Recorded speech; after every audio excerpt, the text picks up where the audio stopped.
그 자녀를 징계하시는 하나님 이런 제목으로 사무엘하 18장 24절에서 33절 말씀을 함께 묵상하려고 합니다. 부모가 죽으면 땅에 묻고 자식이 죽으면 가슴에 묻는다 이런 말을 들어보신 적 있으시죠? 참 이 말은 부모의 죽음도 참 슬픈 일이지만 자식의 죽음은 더 가슴 아픈 일이다 하는 말입니다. 그래서 자식의 죽음이 더 가슴에 깊이 새겨진다 하는 그런 뜻인데요. 오늘 본문에는 이 사랑하는 아들 압살롬을 잃은 다윗의 애절한 슬픔이 이렇게 나오고 있습니다.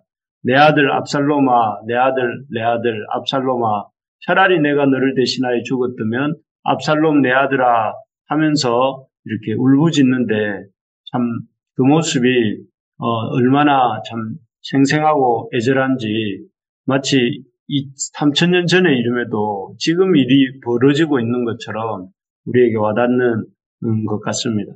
다윗은 지금 오늘 본문에서 압살롬의 죽음이 자기의 범죄로 말미암은 시작된 어떤 일련의 사건들의 결과이기에 더 슬프고 고통스러웠을 것입니다.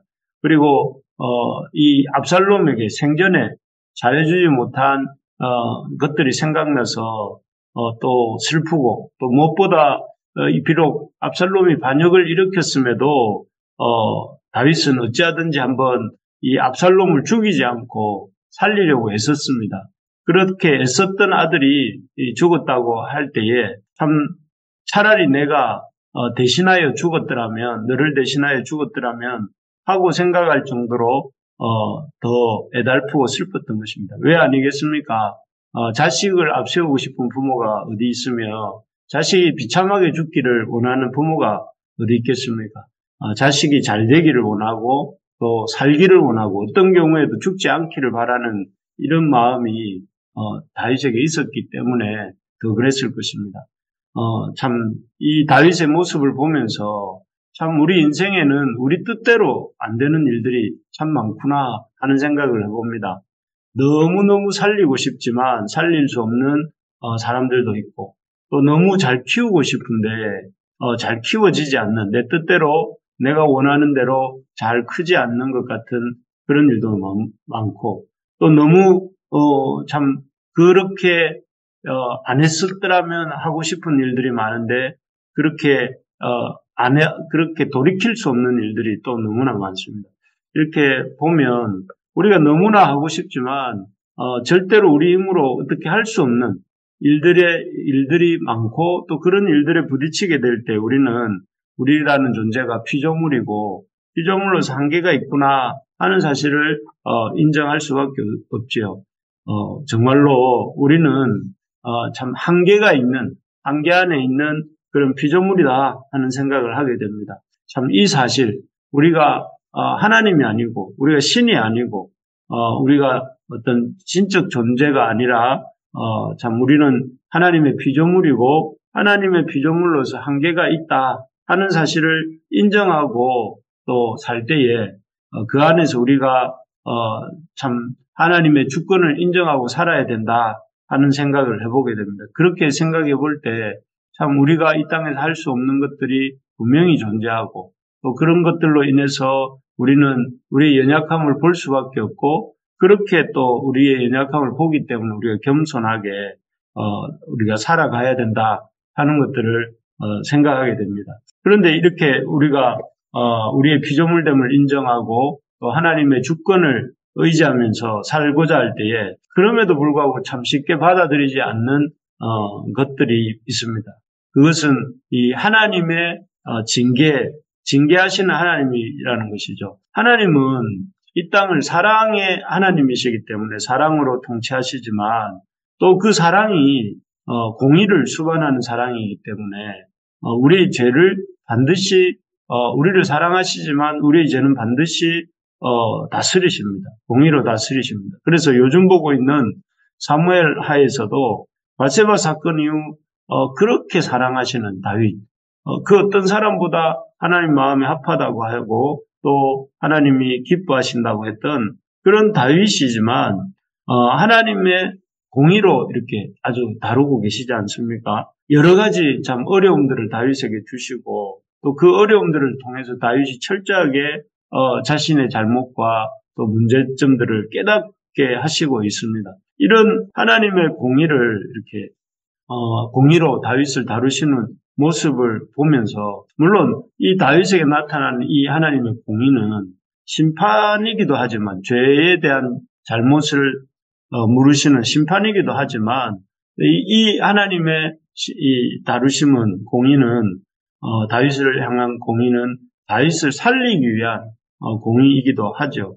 어쨌든 다윗을 향한 하나님의 공의의 징계는 이렇게 압살롬의 죽음 앞에서 슬피 우는 다윗의 모습을 통해 보듯이 정말 견디기 어려운 힘든 그런 것이었습니다. 왜 하나님께서는 참 하나님이 주권자이신 것도 알겠고 우리는 그 주권 앞에 겸손하게 참 순종해야 될 피조물이라는 것도 알겠는데 그럼에도 불구하고 왜 하나님은 그 하나님의 사랑하시는 자녀들의 이 잘못에 대해서 죄에 대해서 너무나 엄격해 보일 정도로 다윗을 통해 보는 것처럼 그렇게 엄하게 다루시고 또 징계하시기까지 하는 것일까요? 믿는 자를 향한 하나님이 사랑하시는 자를 향한 하나님의 징계의 목적은 무엇일까 한번 생각해 봅니다. 무엇보다 그 목적은 하나님이 사랑하시는 자를 징계하시고 다루시는 그 징계의 목적은 하나님의 자녀를 거룩하게 빚어가시려는 것입니다. 그래서 히브리서 12장 11절에 보면 이렇게 되어 있습니다. 무릇 징계가 당시에는 즐거워 보이지 않고 슬퍼 보이나 후에 그로 말미암아 연단받은 자들은 의와 평강의 열매를 맺느니라 이렇게 되어 있습니다. 여기 보면 징계의 목적, 하나님이 그 사랑하시는 자에게 주시는 징계의 목적에 대해서 나오는데요. 징계라는 것은 그 징계받을 당시에는 즐거워 보이지 않는다 이렇게 말을 하고 있습니다.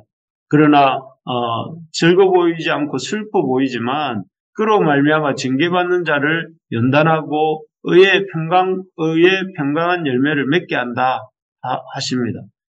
그렇습니다. 하나님께서 믿는 자에게 주시는 징계라는 것은 그 징계를 통해 믿는 자를 바르게 살도록 하고 또 나아가서 평강의 열매를 맺게 하시기 위한 것이다. 그래서 믿는 자를 바르게 살게 하시고 또 그로 하여금 평강의 열매를 맺게 하게 하시는 것이 하나님의 징계다 하는 것입니다. 조금 쉽게 설명해 보면 마치 그 암세포를 도려내는 과정은 암 환자에게 암세포를 도려내는 과정은 힘들고 어렵습니다. 그렇게 하는 의사가 참 냉정해 보이기도 합니다. 하지만 그렇게 함으로써 이 몸 전체의 안전이 확보되어지고 또 후 시간이 지난 후에는 건강을 회복하게 되는 그런 이치와 같은 것이죠. 다윗도 밧세바로 인한 자신의 죄가 드러나고 그로 인한 하나님의 심판이 진행될 때에 그 죄에 대해서 하나님께 회개하고 이제 자백하죠. 내가 죄를 지었다 하면서 자신이 어머니의 태에서부터 나올 때부터 죄인이었다. 이런 고백들을 그 유명한 시편 51편이나 시편 32편 등에서 자신이 하나님의 징계를 받으면서 또 그 징계로 인해서 자신의 죄가 드러나면서 그 잘못들을 깨닫고 그것을 회개하면서 하나님 앞에 이렇게 자백합니다. 그리고 하나님이 그런 다윗의 죄와 그로 인한 징계를 통해서 이렇게 그 죄에 대한 징계를 주실 때에 그 징계들을 묵묵히 받아들이죠. 그래서 압살롬의 반역 일으켰을 때에 이 압살롬의 반역에 대해서 다윗은 맞서 싸우지 않았습니다. 예루살렘 성을 비워주고 피신을 떠나왔잖아요. 그리고 또 피신을 떠나오는 과정에서도 사울의 그 친족이었던 시므이 같은 사람이 다윗과 그에 따르는 사람들을 조롱하고 또 비웃잖아요. 그럴 때 그의 부하 장수들이 이 시므이를 가서 없애버릴까요? 했지만 하나님이 저를 통해서 나에게 말씀하시는 것이다 하면서 이 시므이와 상대하지 않고 하나님의 징계로 받아들이면서 그 욕을 이렇게 듣습니다. 이런 태도들을 통해서 이런 어떤 다윗의 모습들을 통해서 자신이 왕이기 이전에 하나님 앞에서 한 사람의 피조물로서 하나님 앞에 하나님의 긍휼이 필요한 죄인임을 인정하고 또 하나님 앞에 죄를 자백하고 하나님 앞에 나아가고 있는 그런 모습을 보게 됩니다. 그래서 그는 엄청난 부와 권력을 가진 한 나라의 왕이었지만 자신의 이런 하나님의 징계 앞에서 자신을 더욱더 겸손한 자세로 자신을 돌아보게 되었고 그 징계 덕분에 하나님 앞에 더 가까이 나아가게 되는 그래서 나중에는 하나님의 마음에 합한 자다라는 평가를 받는 데까지 가게 되지 않습니까? 만약 이런 이 다윗의 죄에 대한 하나님의 징계의 과정이 없었다면 어떻게 되었을까요? 이 다윗도 역사 속에서 큰 권력을 갖고 있었던 왕이었기 때문에 이름은 남았을지 모르지만 그냥 그 역사 속의 한 왕이었을 것입니다. 그러나 그렇게 하지 않고 하나님의 징계가 있었고 그 징계 앞에서 자신의 잘못을 인정하고 그 잘못으로 인해서 겸손해져서 하나님 앞에 나가 더 간절히 하나님을 찾고 하나님을 붙들었기 때문에 오늘날 우리가 다윗이라는 이름을 기억하게 되었고 다윗이라는 이름을 통해서 하나님의 나라가 이루어지는 놀라운 역사가 일어나게 된 것이죠. 정말 그렇습니다. 하나님께서 징계를 주시는 목적은 징계 그 자체에 어떤 목적이 있는 것이 아니고 징계를 통해 우리를 하나님 앞에 바르게 세우는 것. 다윗을 하나님 앞에 바르게 세우신 것처럼 우리를 하나님 앞에서 바르게 세우기 위함이었고 그렇게 바르게 세우심으로 우리로 하여금 이 하나님 주시는 평강의 열매를 맺게 하시고자 하는 것이다 하는 것입니다. 우리가 이 사실을 징계를 통해 우리를 하나님 앞에서 바르게 세우려 하시는 것이요. 징계 이후에 우리를 그 징계를 통해 하나님 앞에서 이 평강의 열매를 맺게 하시기 위함이다 하는 이 사실을 잘 붙들 수 있기를 바랍니다.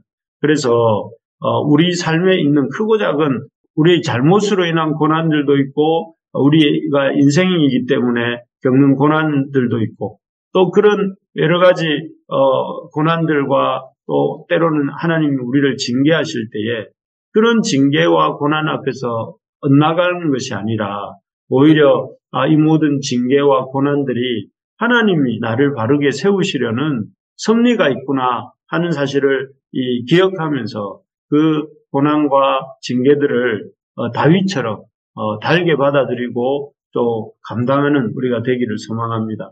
지금 우리 부르심의 가족들이 겪고 있는 고난이 무엇입니까? 징계가 무엇입니까? 그 고난과 징계 앞에서 우리가 돌아보아야 할 잘못이나 버려야 할 죄악들이 무엇인지 우리가 돌아볼 수 있기 바랍니다.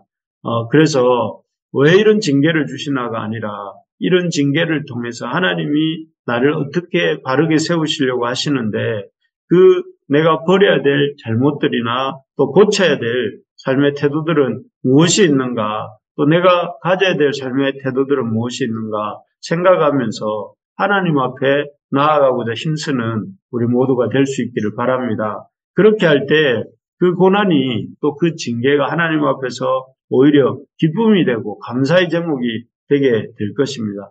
바라기는 우리 삶 가운데 고난이 찾아오고 또 그 고난들로 인해 하나님께 원망이 생기고 또 하나님으로부터 하나님을 원망하고 멀리 멀어지고 싶은 생각이 들 때에 오히려 그런 때 하나님께 다윗처럼 더 가까이 나아가고 하나님을 의지하는 우리가 되기를 소망합니다. 그래서 참 이를 위해서 성령님이 역사해야 됩니다. 하나님이 주시는 징계의 목적이 고난 그 자체가 아니라 우리를 하나님 앞에 바르게 세우고 하나님을 더 의지하는 하나님이 주시는 열매를 맺어가게 하시는 통로라는 사실을 깨닫고 또 받아들이게 하기 위해서는 성령님이 우리 가운데 역사하셔야 되고 또 우리의 눈을 열어주시는 역사가 있어야 되겠습니다.